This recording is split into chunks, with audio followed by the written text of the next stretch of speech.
The crack of a gunshot ripped through the dawn air as Bethany Holloway clutched her 3-month-old daughter Emma closer to her chest, tears streaming down her face. Standing on the makeshift auction block in the town square of Loveland, Colorado Territory, 1874, she trembled as the auctioneer shouted over the muttering crowd. "What am I bid for this fine young woman and her infant? Former property of the late Mr. Jameson, God rest his soul. Comes with basic household skills and a healthy child. Start the bidding at $50. Bethany had never imagined her life would come to this. Just 6 months ago, she had been a respectable young woman of 21, working as a housekeeper for the Jameson family.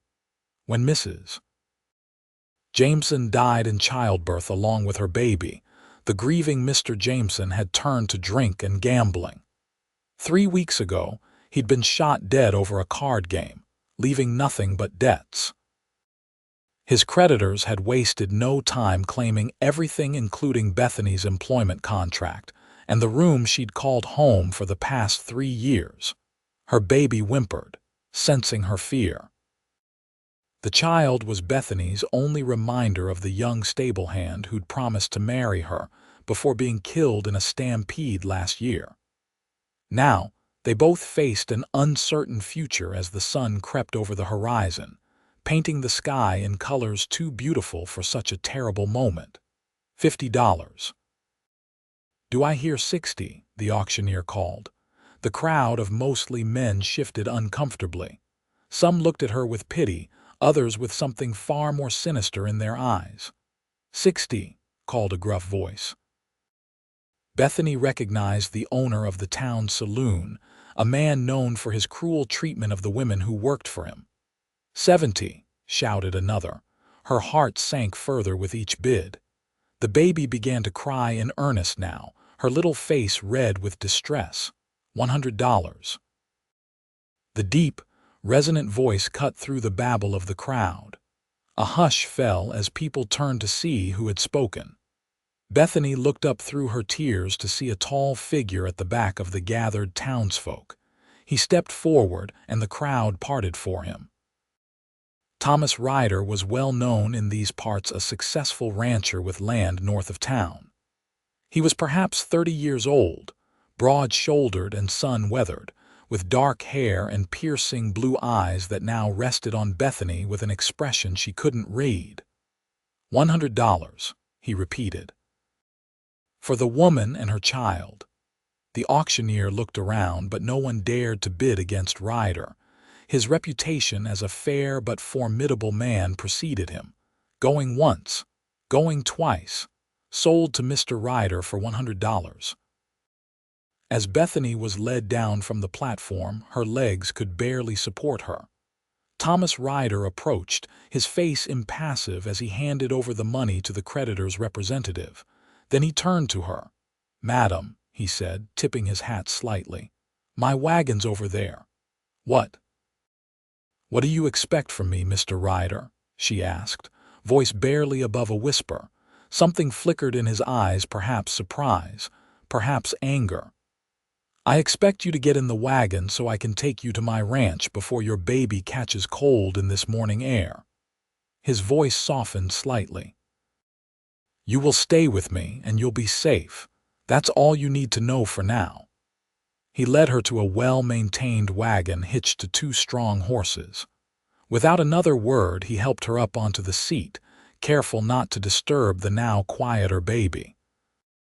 As they pulled away from the town square, Bethany couldn't help but wonder what fate awaited her at the Ryder Ranch.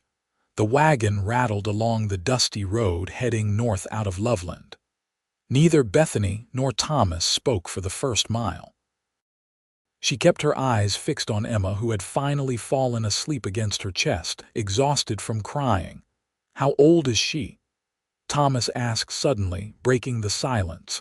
3 months, sir," Bethany replied softly. "And her name?" "Emma," he nodded, eyes on the road ahead. "And yours?" "Your full name, I mean." "Bethany Holloway." The wagon hit a rut and Thomas steadied the horses before continuing. "Mrs. Holloway, then, Bethany flushed. Miss Emma's father. We were to be married, but he died before. She trailed off, not wanting to explain further. Thomas simply nodded again. I understand. My condolences. Another silence fell between them. Bethany studied him from the corner of her eye. Thomas Ryder was a handsome man, she had to admit. His strong profile showed character, with a straight nose, firm jawline shadowed with a day's growth of beard, and eyes that seemed to take in everything. His hands, gripping the reins, were calloused from work, but his clothes were of good quality, practical rather than ostentatious. Mr. Ryder, she finally ventured, I appreciate your purchasing my contract, especially with Emma, but I need to know what you expect from me. He turned to look at her fully then, and she was struck by the intensity in his blue eyes. I need help running the house, he said simply. My previous housekeeper left 2 months ago to marry a man from Denver. The place is too big for me to manage alone with all the ranch work. You'll cook, clean, and take care of the domestic affairs. You'll have your own room and space for the baby. Fair wages will be set aside for you each month. And that's all. Bethany couldn't keep the disbelief from her voice. Thomas's expression hardened slightly. Miss Holloway, if you're asking whether I intend to take advantage of your situation, the answer is no. I'm not that kind of man. My mother raised me better than that. Shame washed over her. I'm sorry, Mr. Ryder, it's just that, some of the men bidding. I know what kind of men they are, he interrupted, his jaw tightening. That's partly why I stepped in. No woman and child should be treated as property, despite what that contract might say. Bethany felt tears threatening again, but blinked them away. She'd cried enough for one day. Thank you, she whispered. They traveled another hour before the Ryder ranch came into view. Bethany was surprised by the size of it. A large 2-story house stood at the center of the property, surrounded by several outbuildings, corrals, and a barn. In the distance, cattle grazed on rolling grasslands that stretched toward the mountains. It's beautiful, she said without thinking. Thomas's expression softened slightly. It's home. My father built it and I expanded it after he passed. There's about 10,000 acres all told, though most of it's grazing land. As they pulled up to the house, a middle-aged man emerged from the barn. That's Sam Miller, my foreman, Thomas explained. He runs the ranch operations with me. His wife Martha comes by twice a week to help with laundry, but she's got her hands full with their 5 children. Sam approached the wagon, curiosity evident on his weathered face. Morning, boss. Successful trip to town, Thomas nodded. Sam, this is Miss Bethany Holloway and her daughter Emma. They'll be taking over the housekeeping. If Sam was surprised, he didn't show it. He just tipped his hat politely. Madam, good to meet you. We've been needing a woman's touch around here since Mrs. Perkins left. Thomas helped Bethany down from the wagon, careful of the sleeping baby. Let me show you the house, he said. Inside, the home was spacious but Spartan. Good furniture, much of it handmade, filled the rooms, but there were few decorative touches. Everything was reasonably clean, but clearly lacking a woman's attention to detail. My room is at the end of the hall upstairs, Thomas said as he led her up the staircase. You and the baby will have this one. He opened a door to reveal a pleasant bedroom with a large bed, a rocking chair by the window, and a small adjoining room. I thought the little room might work for the baby once she's older. Bethany was taken aback by his thoughtfulness. This is far more than I expected, Mr. Ryder. Thomas, he corrected her. If we're to live in the same house, you might as well use my name. Thank you, Thomas, and please call me Bethany. He nodded, then shifted uncomfortably. I'll let you get settled. There's a washroom down the hall and I've had water brought up. Dinner's usually at 6, but today just rest. I'll bring something up later. After he left, Bethany sat on the edge of the bed, cradling Emma, who was beginning to wake. For the first time that day, she allowed herself to breathe freely. Whatever future awaited them here, it seemed they had at least found safety. The first week at the Ryder ranch passed in a blur as Bethany learned the rhythms of the household. Thomas was gone most days from dawn until dusk, working with the cattle and his small crew of ranch hands. She rarely saw him except at breakfast and dinner, which they ate together in relative silence. The kitchen became Bethany's domain. It was well stocked, but had clearly been organized by a man with little concern for efficiency. She spent her first days rearranging and cleaning. With Emma sleeping in a makeshift cradle Thomas had constructed from an old wooden box padded with blankets. On her 8th day at the ranch, Bethany was kneading dough for bread when Thomas entered the kitchen unexpectedly mid-morning. "Is something wrong?" she asked, alarmed by his unusual appearance at this hour. He shook his head, removing his hat. "Just came to check on you both. Getting settled all right?" "Yes, thank you. The kitchen's finally organized properly." She gestured to the shelves she'd rearranged.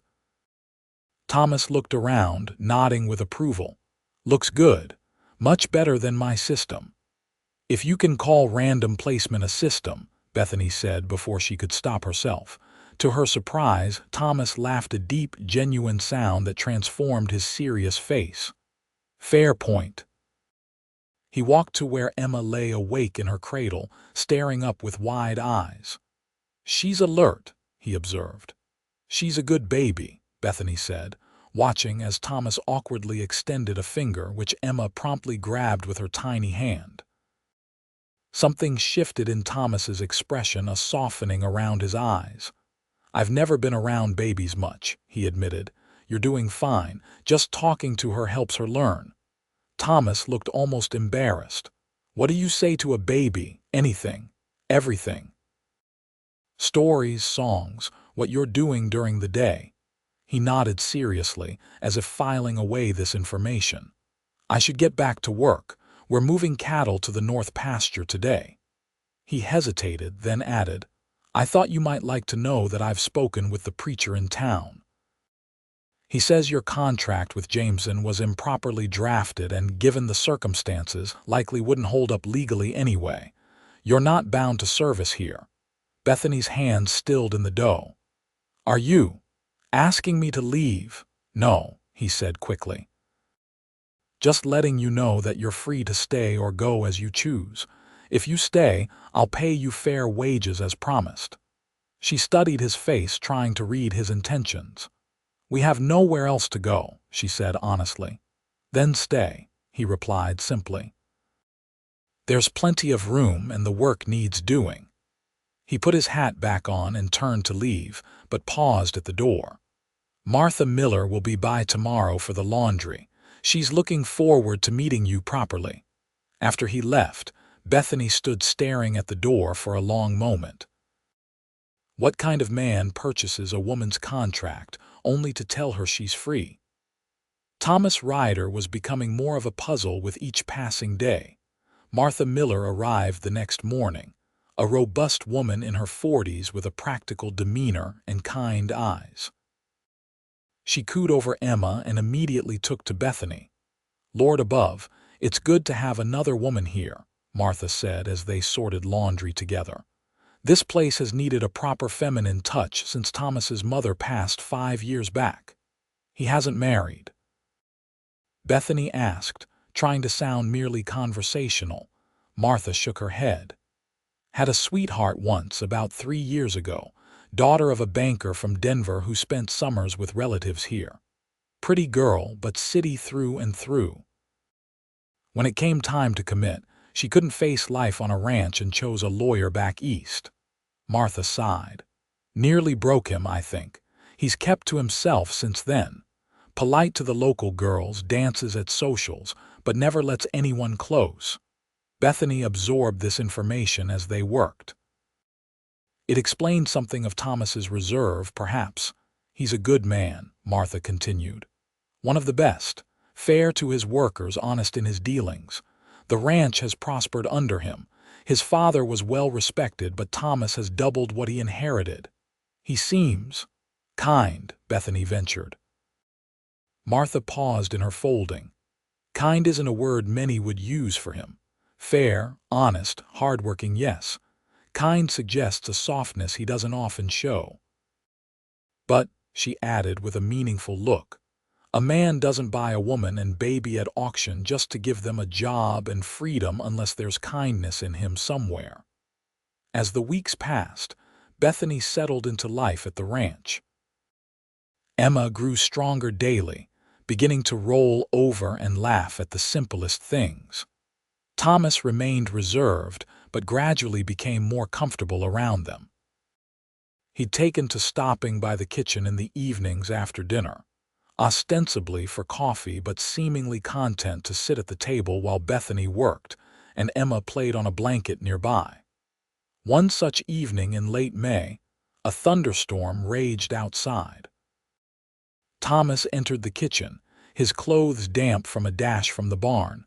"Cattle are restless," he commented, pouring himself coffee. "Storm might spook them if it gets worse." Bethany nodded, continuing to clean up after dinner. Emma was fussing on her blanket, disturbed by the thunder. Without a word, Thomas set down his cup and crossed to the baby. "May I?" he asked. Surprised, Bethany nodded. Thomas carefully lifted Emma, holding her awkwardly at first, then with more confidence as he carried her to the rocking chair in the corner.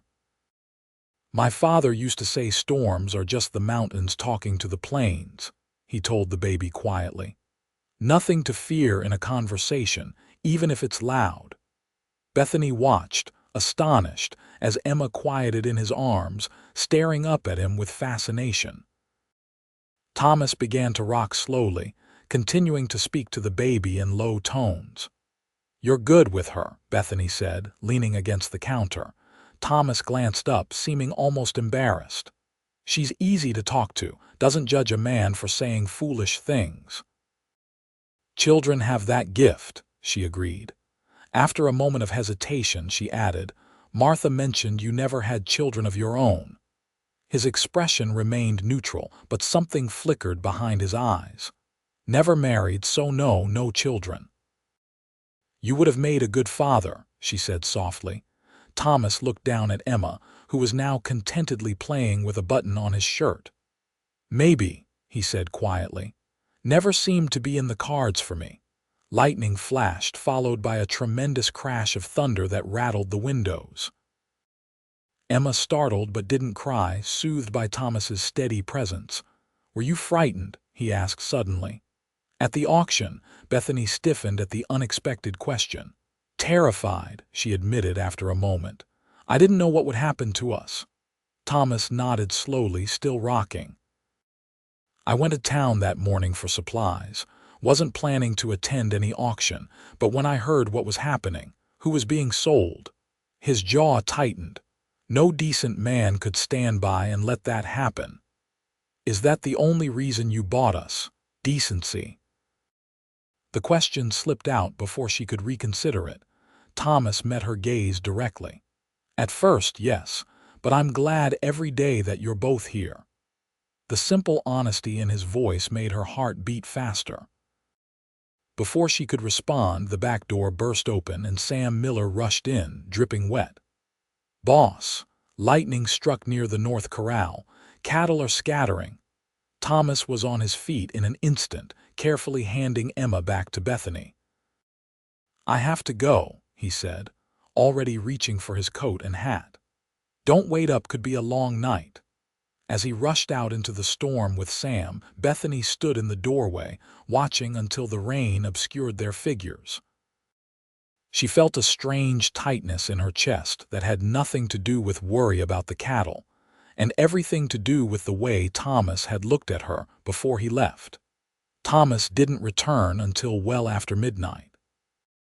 Bethany had put Emma to bed but couldn't sleep herself, concern gnawing at her as the storm continued to rage. When she heard the back door open, she hurried downstairs to find Thomas standing in the kitchen, soaked to the skin and clearly exhausted. "You're hurt," she gasped, noticing the blood on his temple. He touched the wound absently. "Branch caught me, it's nothing." Ignoring his dismissal, Bethany guided him to a chair and fetched clean water and cloths. "Let me see," she insisted. Too tired to argue, Thomas submitted to her ministrations. As she gently cleaned the cut, she became acutely aware of his proximity, the warmth of his skin despite his wet clothes. The clean scent of rain mingled with leather and horses. "The cattle?" she asked, trying to distract herself. "Contained. Lost two to a ravine, but could have been worse." His voice was rough with fatigue. "Sam and the boys are still out securing fences. You should get out of these wet clothes before you catch your death," Bethany said, finishing with the wound. Thomas's eyes met hers, and for a charged moment neither spoke. Then he cleared his throat and stood. "You're right, thank you for this." He gestured vaguely to his temple. "Of course," she replied, stepping back to restore some distance between them. "Would you like something hot to drink before you go up?" "No, thank you. You should get some rest too." He hesitated at the door, looking as if he wanted to say something more, but simply nodded good night and left. Bethany remained in the kitchen for a long time afterward, trying to understand the emotions stirring within her. As spring gave way to summer, life at the ranch took on a comfortable rhythm. Bethany's cooking earned praise from Thomas and the ranch hands alike, and the house began to reflect her touch. Fresh flowers on the table, curtains she'd sewn from fabric Thomas brought from town, a general sense of warmth that had been missing before. Emma thrived, growing stronger and more curious each day. To Bethany's surprise and pleasure, Thomas took a genuine interest in the child's development. He'd fashioned a sturdier cradle for her, and sometimes in the evenings, he'd sit with Emma on his lap, telling her stories about the ranch and the animals. One hot July afternoon, Bethany was hanging laundry when she noticed Thomas returning early from the fields, leading his horse rather than riding it. As he approached, she saw the horse was limping. "Star picked up a stone," he explained, seeing her curious look. "Nothing serious, but I thought it best to walk her back." Bethany nodded, continuing with her task. Thomas led the horse to the watering trough, then removed the saddle and began examining the animal's hoof. "Would you like some help?" she offered, finishing with the last of the sheets. Thomas looked up, surprised. "You know about horses?" "My father was a farrier before he died," she explained. "I used to help him sometimes." Interest lit his features. "I didn't know that. Come have a look then." Bethany joined him, kneeling to examine the mare's hoof. "There's a bruise forming," she observed. "The stone's out, but she'll need a poultice to draw any infection." Thomas raised an eyebrow, clearly impressed. "Can you make one?" "Of course. I'll need some herbs from the garden and clean cloths." They worked together, Bethany preparing the poultice while Thomas held the horse steady. Their hands brushed occasionally as they applied the mixture, sending unexpected tingles up Bethany's arm each time. "Where did you learn to make this?" Thomas asked as they finished. "My mother." She knew all manner of herbal remedies. Bethany smiled at the memory. "She could cure almost anything with what grew in our garden." "You don't speak of your parents often." Bethany wiped her hands on a cloth. "They died when I was 16. Fever took them both within days of each other. I had to find work, which led me to the Jamesons." She paused, then added quietly, "Life has a way of taking unexpected turns." Thomas studied her face. "That it does." After a moment, he added, "My mother would have liked you." The simple statement warmed Bethany more than she cared to admit. "Tell me about her." Thomas led Star to a shady spot to rest, then gestured for Bethany to join him on the porch. "She was strong," he began as they sat. "Not just in body but in spirit, Came west with my father as a young bride, helped him build everything from nothing. Never complained, even in the hardest times. She sounds remarkable. She was. Taught me to read, to respect women, to see beauty in this harsh land. His voice softened with memory. She loved wildflowers. Every spring she'd fill the house with them. Bethany glanced at the vase of wildflowers she'd placed on the porch table just that morning. Thomas followed her gaze and smiled slightly. Yes, I noticed. It reminds me of her. They sat in companionable silence for a moment, the only sounds the distant lowing of cattle and the buzzing of insects in the summer heat.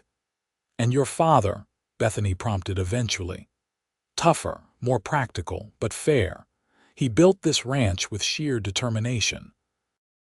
Taught me everything about cattle, horses, the land. Thomas leaned back in his chair. They had a good marriage, partners in everything. I always thought that's how it should be. It should, Bethany agreed softly.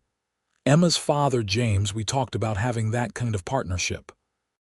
She rarely spoke of James, finding the memories still painful, but with Thomas, the words came easier.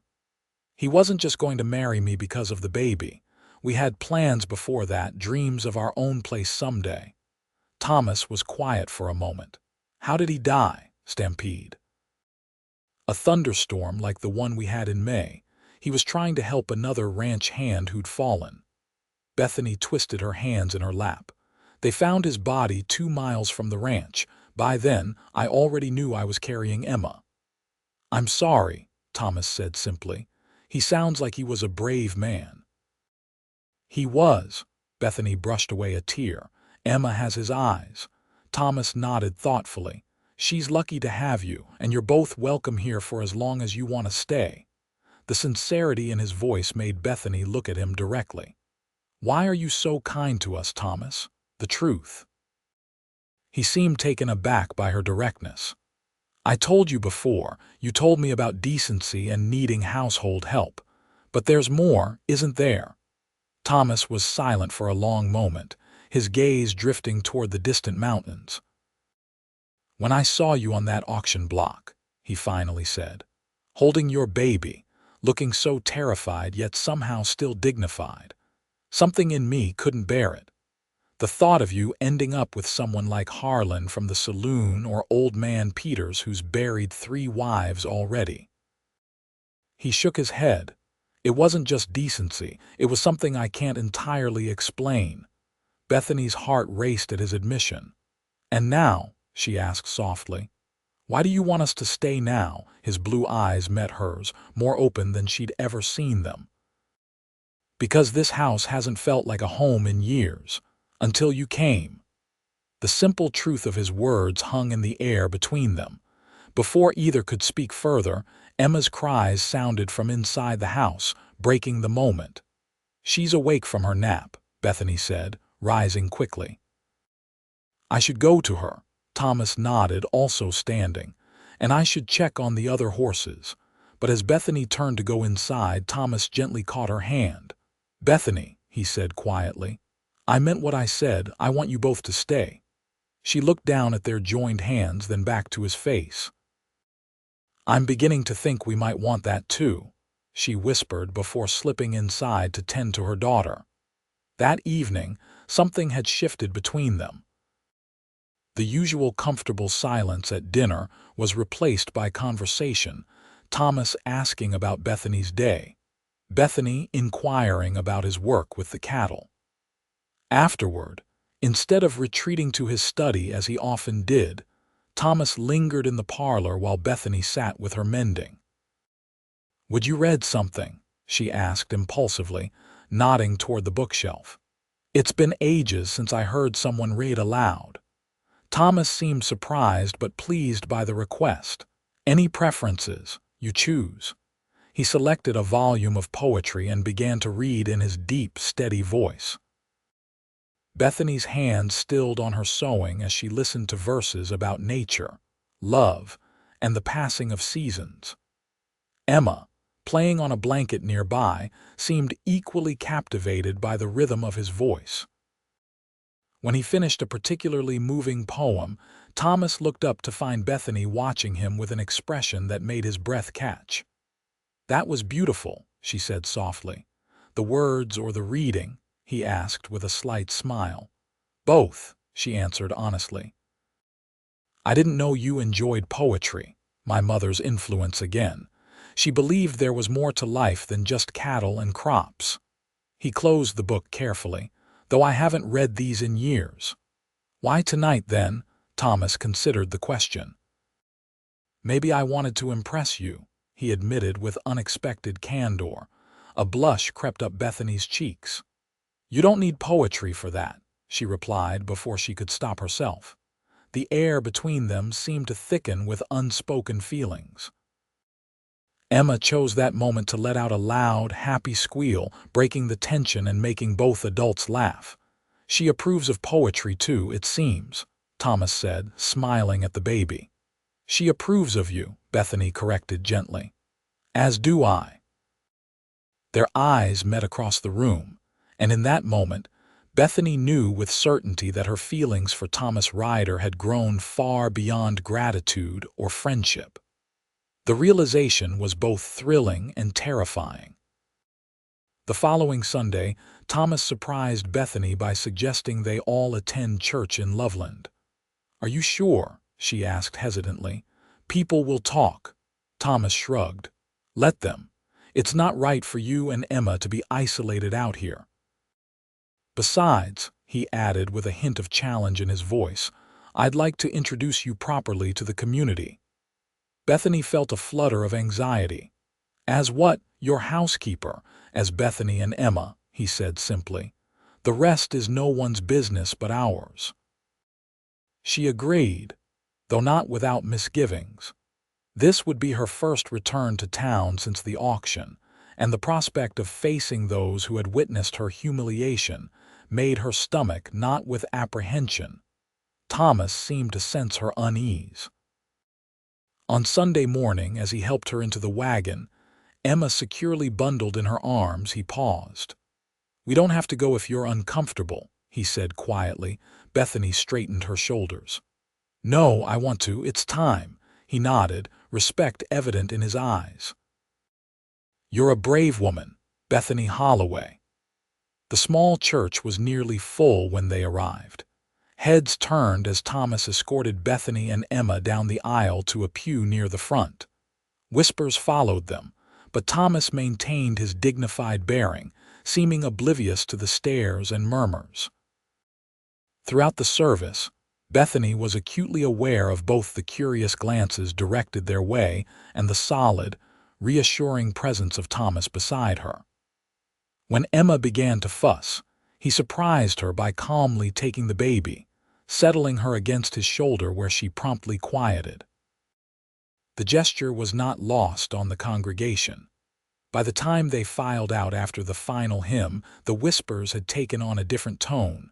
The preacher, Reverend Walsh, greeted them warmly at the door. "Miss Holloway, wonderful to see you and little Emma." "And Thomas, good to have you back. It's been some weeks." "Been busy at the ranch, Reverend," Thomas replied, shaking the man's hand. "But we'll try to attend more regularly now." The "we" did not go unnoticed by either the preacher or the churchgoers within earshot. Outside, several townsfolk approached, some with genuine warmth, others clearly driven by curiosity. Thomas remained at Bethany's side, his hand occasionally resting lightly on her back in a gesture of support that felt both protective and possessive. Martha Miller joined them, bringing her husband and two of their younger children. "Bethany, Emma looks more beautiful every time I see her," she exclaimed. "Thank you, Martha." Bethany smiled, relaxing slightly among friendly faces. As they chatted, a well-dressed older woman approached, her expression pinched with disapproval. "Mr. Ryder," she said, ignoring Bethany completely, "I must say, your appearance today has caused quite a stir." Thomas nodded politely. "Mrs. Henderson." "I don't believe you've formally met Miss Holloway and her daughter Emma." The woman sniffed. "Indeed not. Though of course we're all familiar with how she came to be in your employ. Bethany felt her face burn with shame, but before she could speak, Thomas's voice cut through the air, quiet but firm. Miss Holloway is an invaluable part of my household and has my highest respect. His tone left no room for argument. I consider myself fortunate that circumstances brought her and Emma to the ranch. Mrs. Henderson's eyes widened at the rebuke. With a mumbled excuse, she hurried away to join another group of ladies who had been watching the exchange with avid interest. "Don't mind her," Martha whispered to Bethany. "She's just upset because she's been trying to match Thomas with her niece for years." The remainder of their time in town passed more pleasantly. Thomas insisted on treating Bethany to dinner at the town's small hotel restaurant, her first meal out in years. They sat by a window overlooking the main street, Emma contentedly sleeping in a basket the hotel proprietor had provided. "Thank you," Bethany said as they finished their meal. "For today, for standing up for me with Mrs. Henderson, for all of it." Thomas studied her face for a moment. "You don't need to thank me for treating you with the respect you deserve." After a pause, he added, "I've been thinking about something. Would you consider allowing me to set up a bank account in your name, somewhere to deposit your wages properly?" Bethany was surprised by the offer. "That's very thoughtful, but it would be yours entirely," he continued. "Your own money that no one, not even I, could touch. Something for you and Emma's future, whatever you decide that might be." The implication that she might someday choose to leave the ranch sent an unexpected pang through Bethany's heart. "Do you want us to leave, Thomas?" His expression softened. "No. But I want you to stay because you choose to, not because you have no other options." The depth of consideration behind his offer moved her deeply. "You're unlike any man I've ever known," she said softly. Something flickered in his eyes, a warmth that made her breath catch. "And you, Bethany Holloway, are unlike any woman I've ever known." As they drove back to the ranch that evening, with Emma sleeping between them on the seat, Bethany felt a newfound sense of possibility opening before her. For the first time since James's death, she was beginning to imagine a future filled with more than just survival. The summer heat intensified as July turned to August. Bethany had been at the ranch for nearly 4 months now, and it had begun to feel truly like home. Emma, now 7 months old, was sitting up on her own and babbling constantly, a source of endless delight to both Bethany and, increasingly, to Thomas. One sweltering afternoon, Bethany was in the garden harvesting vegetables when Thomas rode up, his shirt darkened with sweat from working in the fields. "The creek at the south border is nearly dry," he reported, dismounting. "If this heat continues, we might need to move the cattle closer to the river." Bethany straightened, pushing back a strand of hair that had escaped her bonnet. "Will that be difficult?" "Time-consuming more than difficult." He removed his hat, wiping his brow. "Sam and I will handle it." Bethany noticed how tired he looked. "You're working too hard," she said impulsively. "When was the last time you took a day for yourself?" Thomas seemed surprised by her concern. "The cattle don't take days off," he pointed out with a slight smile. "Even ranchers need rest," she insisted. "Besides, Emma and I haven't seen much beyond the ranch since we arrived. Couldn't Sam manage things for a day while you show us some of this beautiful country you're always talking about?" Thomas studied her for a moment, then nodded slowly. "You're right. There's a place about an hour's ride from here, a small lake fed by mountain springs. It stays cool even in this heat. Would you like to see it tomorrow?" Bethany smiled. "We would love that." The next morning dawned clear and hot, but Thomas had everything ready by the time Bethany came downstairs with Emma. He'd prepared a wagon with a canvas cover to provide shade, packed a generous picnic lunch, and even thought to bring along a quilt for Emma to lie on. As they set out, Bethany felt an almost girlish excitement. This would be their first real outing together, just the three of them, with no work or obligations to attend to. The route Thomas chose took them through parts of the ranch. Bethany had never seen rolling grasslands that gave way to more rugged terrain as they approached the foothills. Thomas pointed out landmarks and shared stories of the land's history, including tales of the Arapaho and Cheyenne who had once made this region their home. "My father made peace with the local tribes early on," he explained.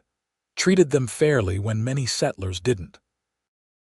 They taught him about this land, where to find water in dry seasons, which plants were medicinal, how to read weather patterns. That wisdom served him well, judging by what you've built here," Bethany observed. Thomas nodded.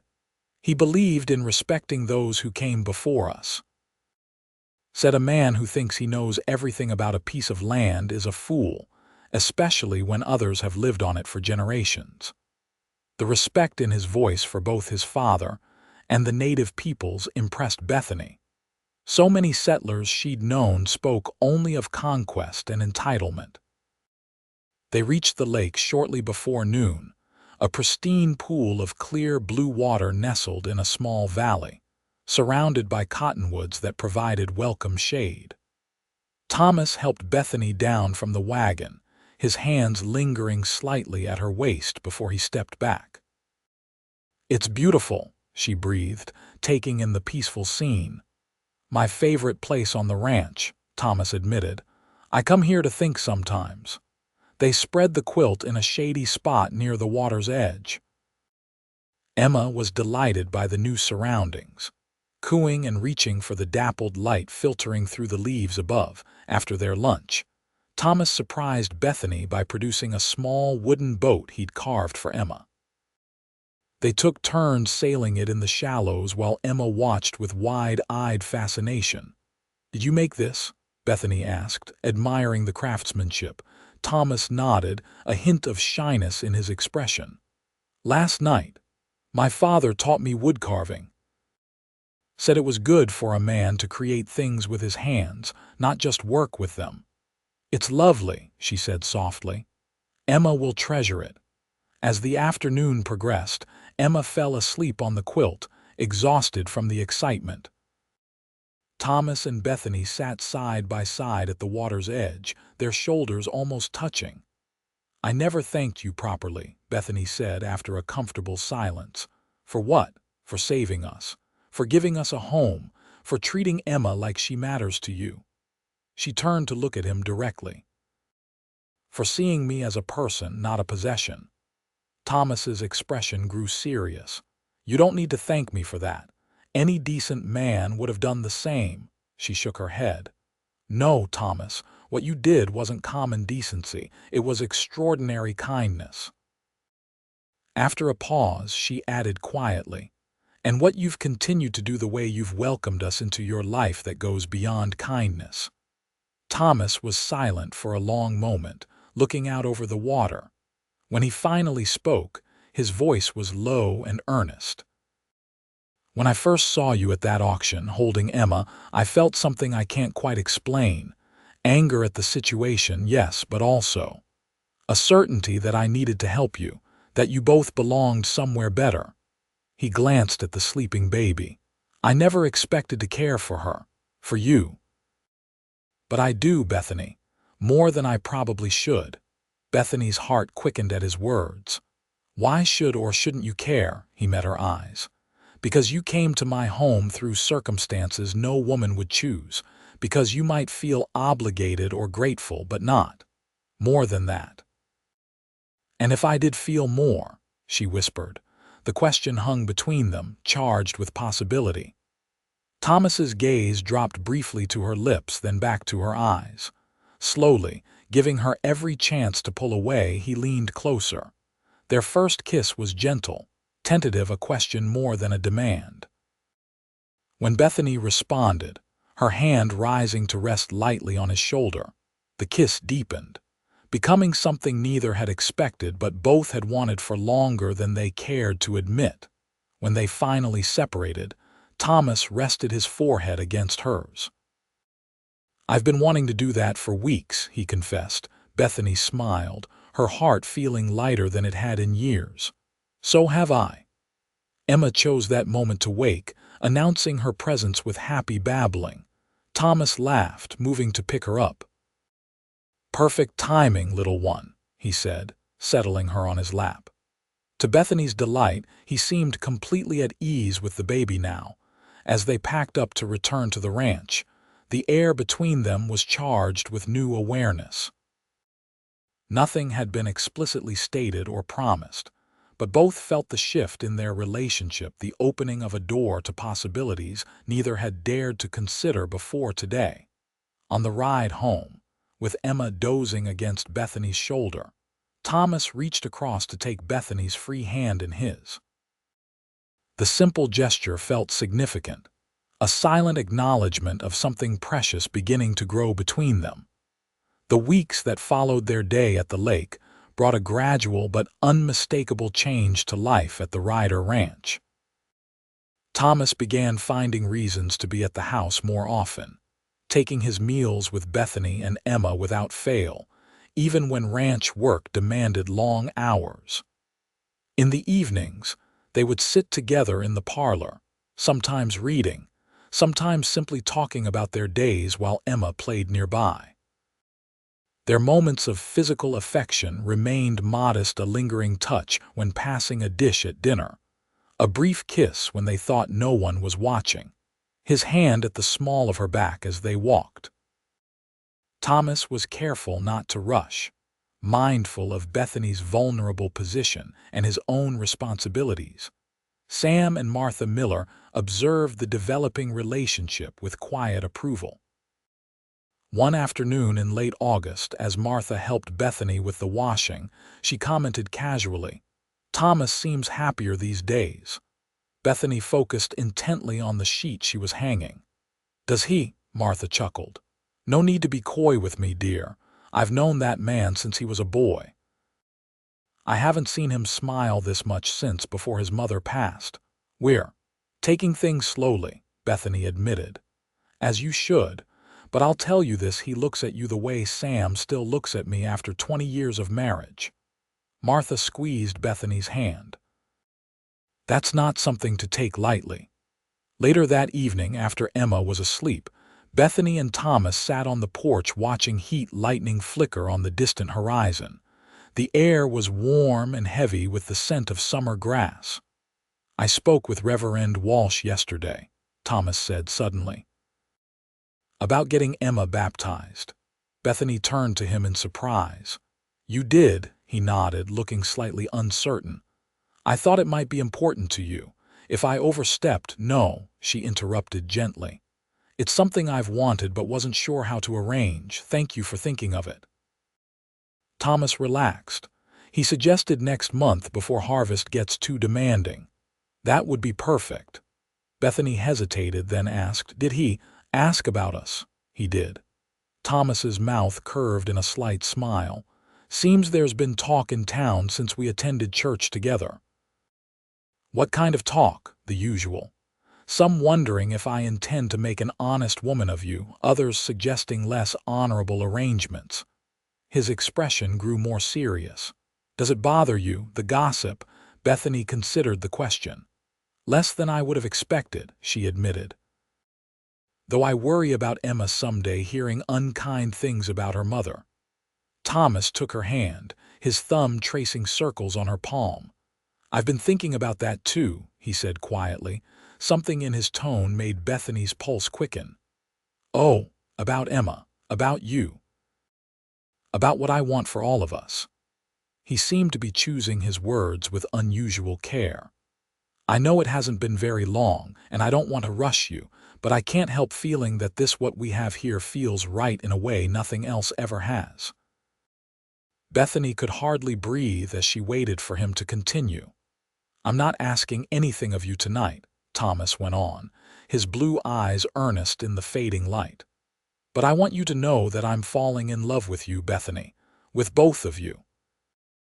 And someday, When you're ready, if you're ever ready, I'd like to ask you a very important question." Tears sprang to Bethany's eyes at his careful declaration. "Thomas," she whispered, "I think I've been falling in love with you since that first morning when you said you will stay with me, and I realized you meant to keep us safe." He reached up to brush away a tear that had escaped down her cheek. "Is it too soon to say such things?" She shook her head. "No, life is too uncertain to wait when your heart is sure." Thomas smiled then, a full, radiant smile that transformed his usually serious face. "My heart is very sure about you, Bethany Holloway." He leaned forward, kissing her with a tenderness that made her heart ache. This was different from their kisses at the lake, deeper, more certain, filled with promise. When they parted, Bethany rested her head against his shoulder, content to sit in comfortable silence as night fell fully around them.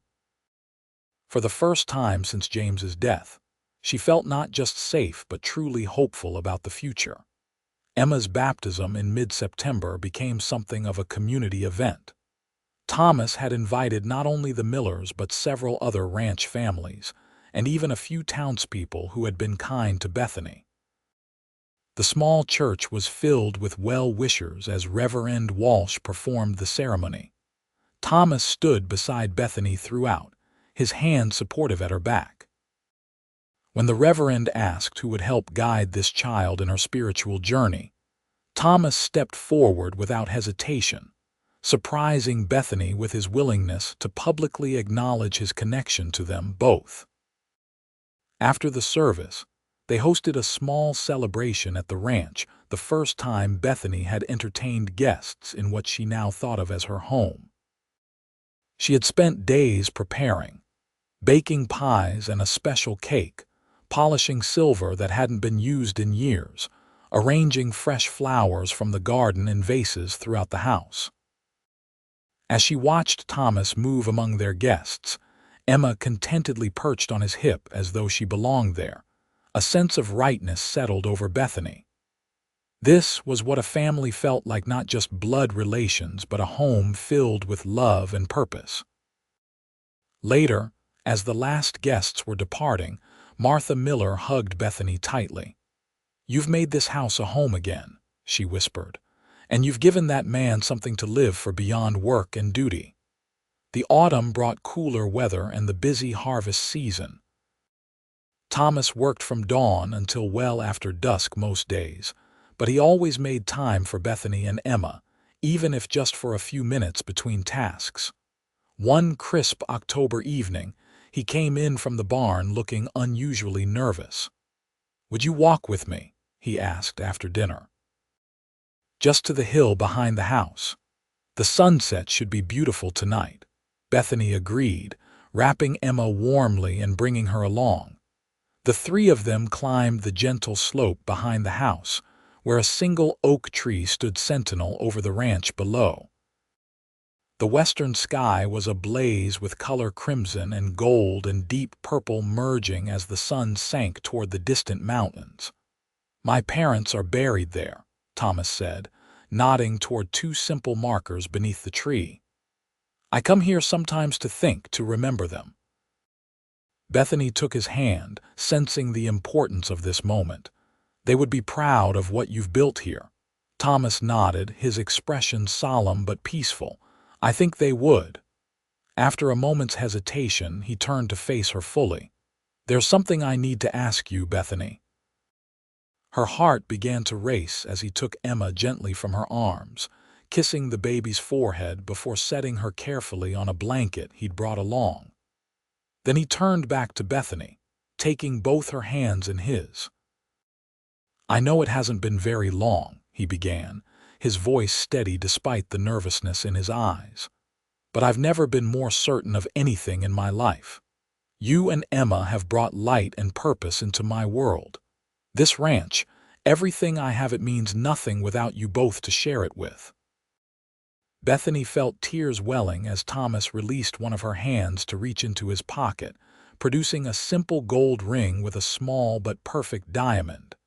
"This was my mother's," he explained softly. My father saved for 3 years to buy it for her. She told me before she died to give it only to a woman I couldn't imagine living without. He took a deep breath. I can't imagine my life without you now, Bethany, without either of you. Will you marry me? Will you let me be a father to Emma and perhaps more children someday? Joy surged through Bethany with such intensity it momentarily robbed her of speech. When she found her voice, it was thick with emotion. Yes, she whispered. Yes to everything, Thomas. He slid the ring onto her finger where it fit as though it had been made for her. Then he kissed her, a kiss filled with love and promise and dreams of their future together. Emma, not wanting to be left out, began to babble happily from her blanket. Laughing, Thomas scooped her up, bringing her into their embrace. "What do you think, little one?" he asked, his voice gentle. "Would you like me to be your papa?" In response, Emma reached out one tiny hand and patted his cheek, making both adults laugh through their tears. As they stood together beneath the oak tree with the sunset painting the world in golden light, Bethany marveled at the journey that had brought her here from the humiliation of that auction block to this moment of perfect happiness. What had begun in fear and uncertainty had transformed into something beautiful beyond imagining. "I love you," she said simply, the words inadequate to express the fullness of her heart.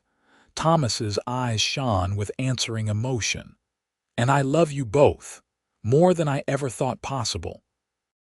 They were married 2 weeks later in a simple ceremony at the ranch. Reverend Walsh officiated, with the Millers and a few close friends in attendance. Bethany wore a new dress of pale blue silk that Thomas had ordered from Denver, with Emma matching in a tiny gown of the same material. "I pronounce you husband and wife," the Reverend declared, beaming at the couple. "Thomas, you may kiss your bride." As Thomas leaned in to seal their vows with a kiss, Emma, who was being held by Martha, let out a delighted squeal that made everyone laugh. "I think she approves," Thomas said, smiling as he reached to take his new daughter into his arms. The celebration afterward was joyful but intimate. Thomas had arranged for a photographer from Denver to capture the day, a luxury Bethany had never expected but would forever treasure. As the sun began to set, the Millers took Emma back to their home for the night, giving the newlyweds their privacy. Alone in the house for the first time as husband and wife, Thomas took Bethany's hands in his. "I have something for you," he said, leading her to his now their bedroom. On the dresser lay a legal document. "What is this?" Bethany asked, picking it up. "Adoption papers," Thomas explained, his voice gentle. "If you agree, I'd like to legally adopt Emma as my daughter. She'll have my name, inherit equally with any other children we might have, be mine in every way that matters." Tears filled Bethany's eyes. Though Thomas had made his love for Emma clear, this formal step touched her deeply. "You've already given us so much," she whispered. "You've given me more," he countered. "A family, love, purpose beyond just working this land." Bethany signed the papers without hesitation, making official what their hearts had already decided: they were a family, bound by choice and love rather than blood or obligation. Winter came early that year, with the first snow falling in early November. The ranch settled into its cold weather rhythms, quieter days with the cattle in the sheltered pastures, longer evenings by the fire. Thomas and Bethany found a new intimacy in their marriage, learning each other's habits, preferences, and bodies with equal care and devotion. Emma thrived under their combined attention, taking her first steps just after Christmas, tottering gleefully from Bethany to Thomas across the parlor floor. Her first clear word was "Papa," which made Thomas's eyes suspiciously bright. By spring, Bethany had news of her own to share. She told Thomas one evening as they sat by the fire, Emma already asleep in her little bed upstairs. "Are you certain?" he asked, his expression a mixture of joy and concern. Bethany nodded, smiling. Martha confirmed it. The baby should come in early October. Thomas gathered her into his arms, holding her as though she were made of the most precious glass. "I never thought I could be this happy," he confessed against her hair. Their son, James Thomas Ryder, was born on a clear autumn day with golden leaves drifting past the bedroom window. He had Thomas's blue eyes and Bethany's dark hair, a sturdy boy with a lusty cry that proclaimed his arrival to the entire household. "He's perfect," Thomas whispered, cradling his newborn son while Emma peered curiously at her baby brother from her perch on the bed beside Bethany. "Both our children are," Bethany agreed, watching her family with a heart so full it seemed impossible to contain such happiness. 5 years later, Bethany stood on the porch of their expanded home, watching as Thomas taught Emma to ride her own pony in the corral nearby. Young James was attempting to help, his 4-year-old legs struggling to keep up with his father and sister. At her breast, 2-month-old Sarah Rose nursed contentedly, tiny fingers curled around a lock of her mother's hair. Thomas looked up, catching Bethany's eye across the yard. Even now, after years of marriage, the love in his gaze made her heart skip. He said something to Emma, then crossed to the porch, climbing the steps to join his wife. "Everything all right?" he asked, placing a gentle kiss on her forehead before peeking down at their daughter's face. "Everything is perfect," Bethany assured him. "I was just thinking about how far we've come." Thomas nodded, understanding immediately. 6 years ago this month," he said quietly. "That auction. The day my life ended and began again in the same moment," she murmured. Thomas slipped an arm around her waist, both of them watching as Emma confidently guided her pony in a circle, James clapping his hands in delight. "You ever regret it?" Bethany asked. "Taking on a woman with a baby that wasn't yours?" Thomas turned to her, his expression serious. "Not for a single moment. Emma is as much mine as James or Sarah, and you." His voice softened. "You're the best decision I ever made." Emma called for them to watch as she demonstrated a new skill, and both parents waved encouragement. Sarah had fallen asleep at the breast, her tiny face peaceful in slumber. As the sun began its descent toward the mountains, painting the ranch in golden light, Bethany leaned against her husband's solid warmth. From that desperate dawn at the auction block to this moment of perfect contentment, their journey had been one of courage, trust, and steadily deepening love. "You will stay with me," Thomas had said on that first morning, and Bethany had not out of obligation or necessity, but because she had found in him a partner worthy of her heart. Together, they had built something precious, not just a home or a family, but a love story written across the wild and beautiful landscape of their shared life.